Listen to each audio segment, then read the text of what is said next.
Hey guys, I'm HP, this is Dr. Pink, and today's topic is how to build up a blues walking rhythm guitar. But before we get started, make sure to subscribe to my channel, become a member of the HPCrazy Guitar Academy.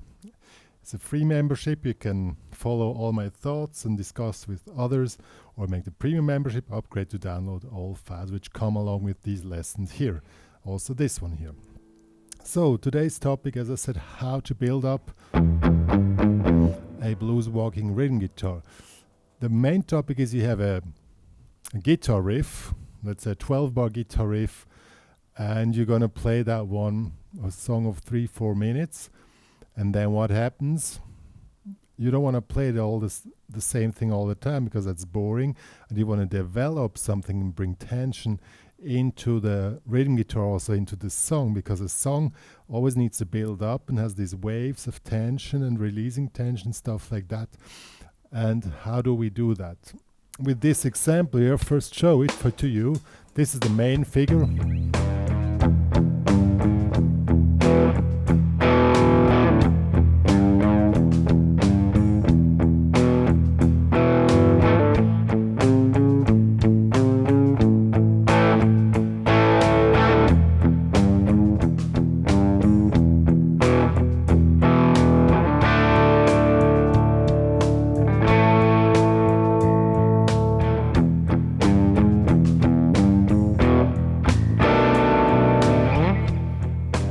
So this would be now the basic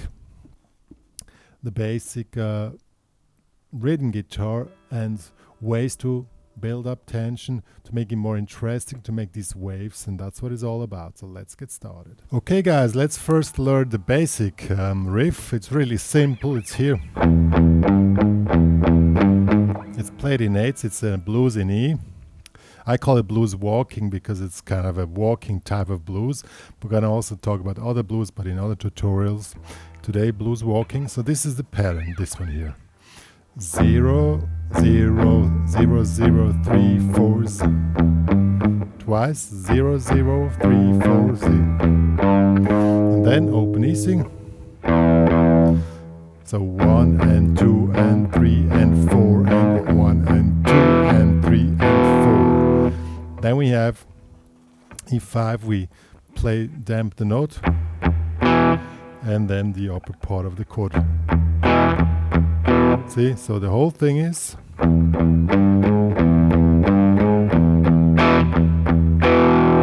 so the whole riff represents E7, just to know. This is played twice.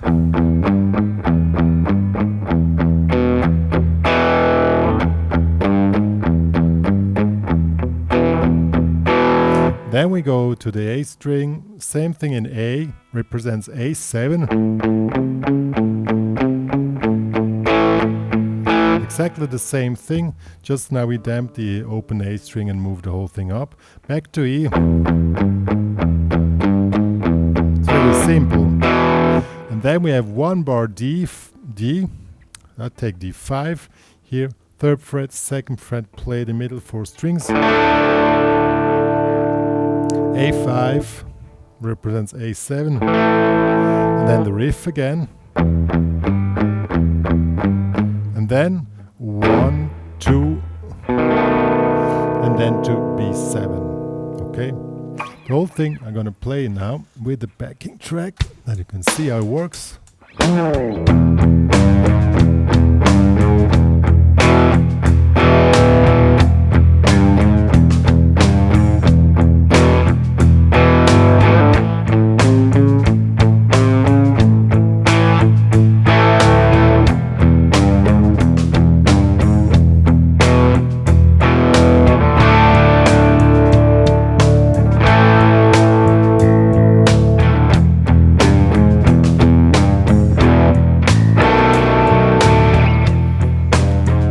So that was the whole thing.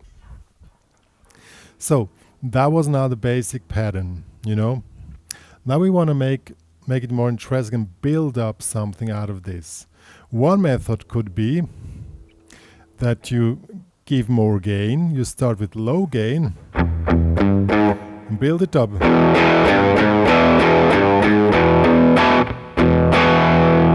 That's one thing you can do. Let's take another sound here with more gain. You start with little gain. You can do, oh man, the wah-wah just went in. I don't want the wah-wah now. That's also a method to do that. So that will be now more gain.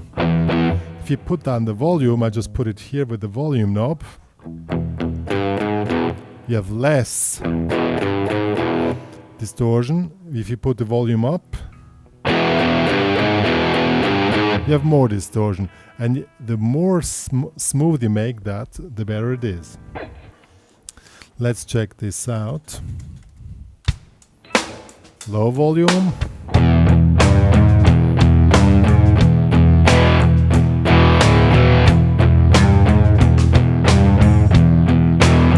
More volume.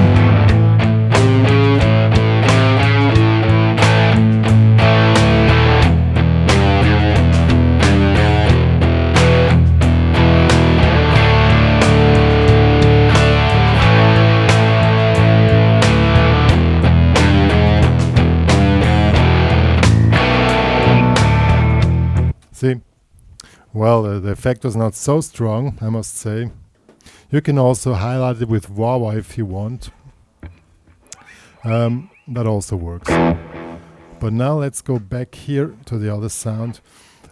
What is more effective, or as an ad, is when you start to make variations on what you play.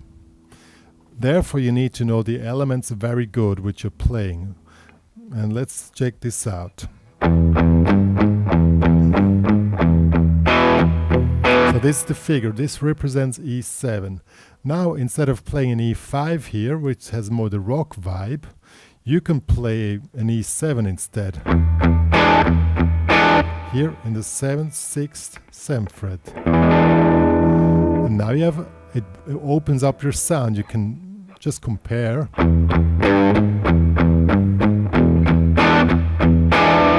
Back to you. See, it opens up your sound. Same you can do with A7 here. And here now the A7 will be here, 5th fret, 6th fret, open A7.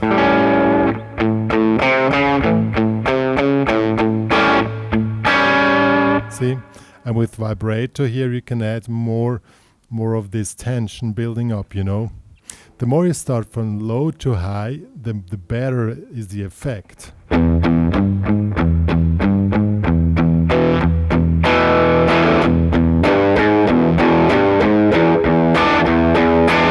See what I did? I started with attacking the strings not so hard at the beginning, and the more I went into it, the harder I attacked, and the distortion level changed just by attacking harder. Or you can also start with low volume. I put the volume down here and now a little bit.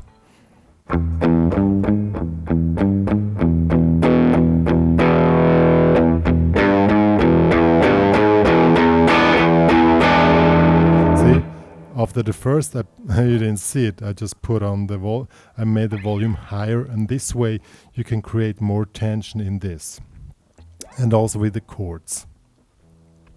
Now when we go to D5, in the basic pattern, we just played 1, 2, 3, 4, 1, 2, 3, 4. You know, and here you can, instead of just playing the note with 4 beats, you can probably in the second time you play 1, 2, 3, 4, 1, 2, attack harder and give more punch. With the rhythm, so instead of 1, 2, 3, 4, play 1, 2, 3, 4, 1, 2, 3,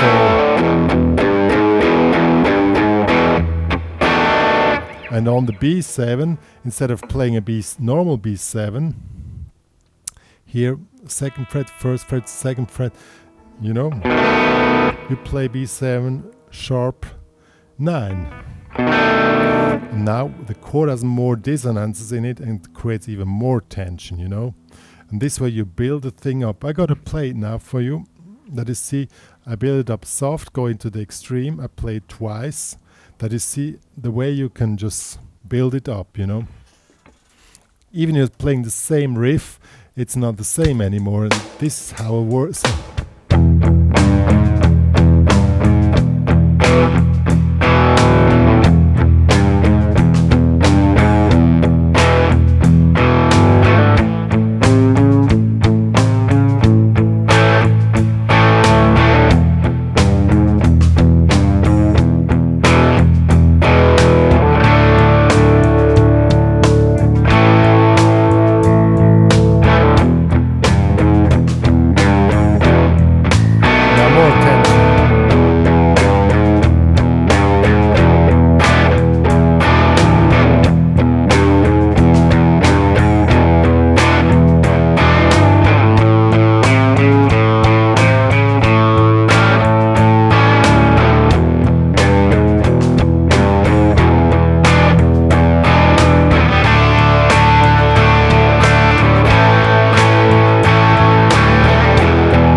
See, it was the same thing, but I just added the different elements. I also released the damping at the end instead of I played it,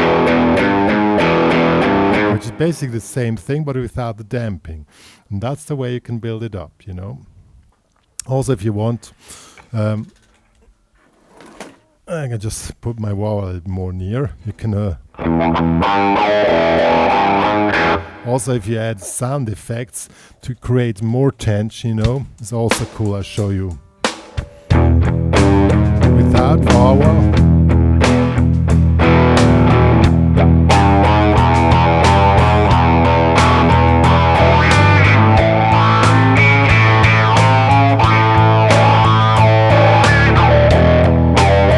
And so on. Since not everybody of you has a wah-wah, I don't dive too deep into this. Yeah. So now you can even pull it to more extreme. How? Probably go up with more, you come in with more distortion and more extreme chord variations. In this case, instead of an E7 here, you play E7 sharp 9.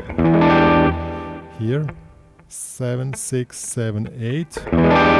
Instead of an A7, you play in A13, that would be 5, 6, 7.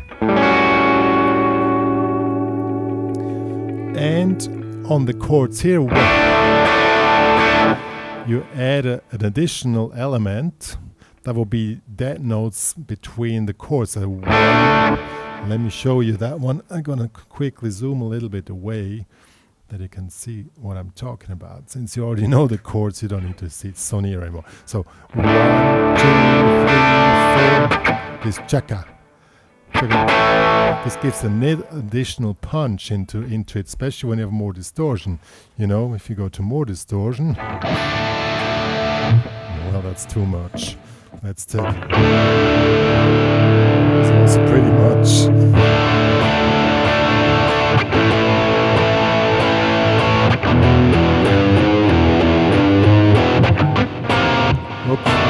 You can also, these dead notes between the chords also work pretty cool on the last figure. That means that these two 60 notes, they come on 4, and so 1, 2, 3, 4, chaka. And this gives an additional punch, you know. All these little elements, I mean, some players do it intuitively when they want to create more tension, but it's way cooler when you can do it on purpose and you know what you're doing. That's why I'm doing this lesson today, to really just check out the little elements and add something more to really build the things up the way you want, and not the way it just happens, you know. So, and then you really have even you're playing the same riff, you have a huge bandwidth of variety to really express yourself on guitar, and that's way cool. That's what we want. I'm gonna play the last version now. I'm gonna play the soft version, the first version and the third version. That you see how even playing the same riff, it sounds pretty much different. Okay.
See how the whole thing develops just by adding more and more and more.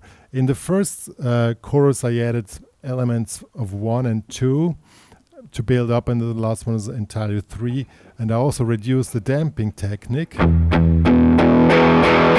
You can practice this just playing this here.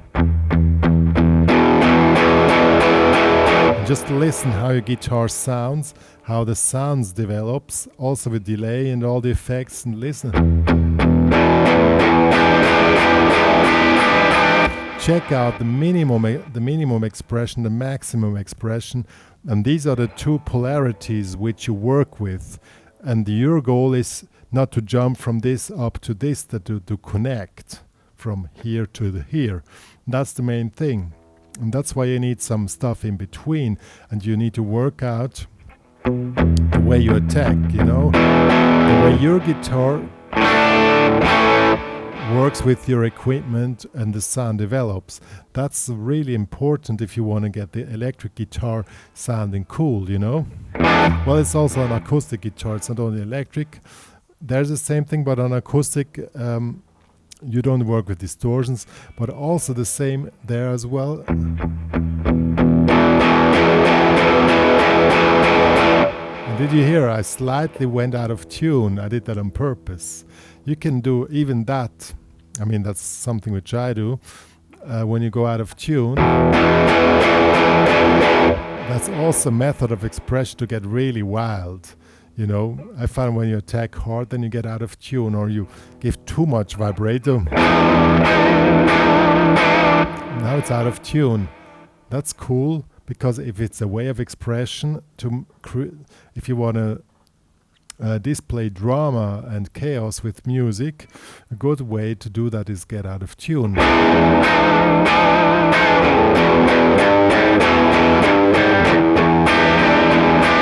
Or also distortion. Let's take another one.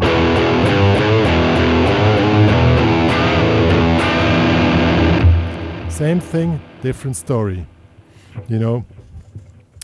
And I really want to encourage you to explore your guitar, your equipment. I mean, I get a lot of messages, what is your gear you have and stuff like that, and how you create your tone. Take the equipment you have. It's possible with every equipment. I must say distortion levels with cheap distortion devices or amps, it's not so easy, but it works with any equipment. These extremes, you know, from soft to extreme, and also with more elements with playing, and the combination of this makes really the difference. Also, if you want to work with a wah-wah, if you want, I mean,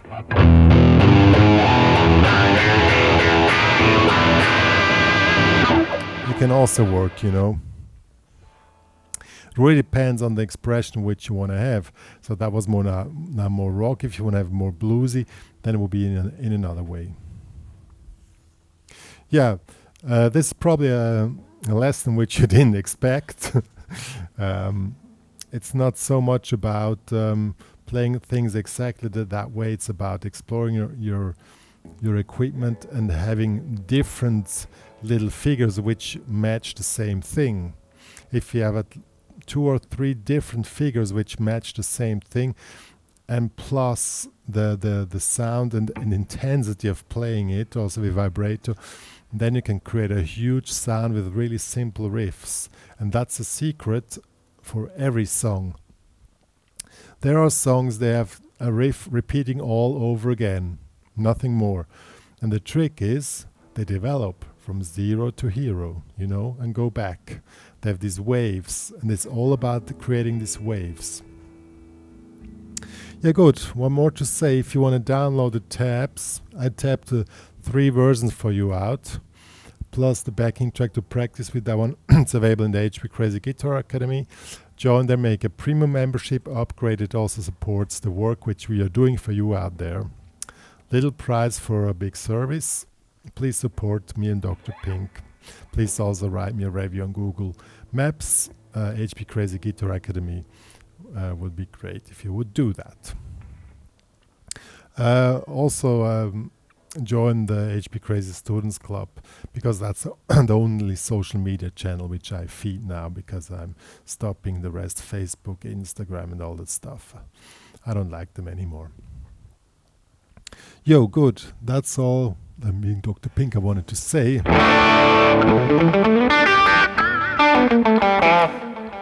So we're saying bye, guys.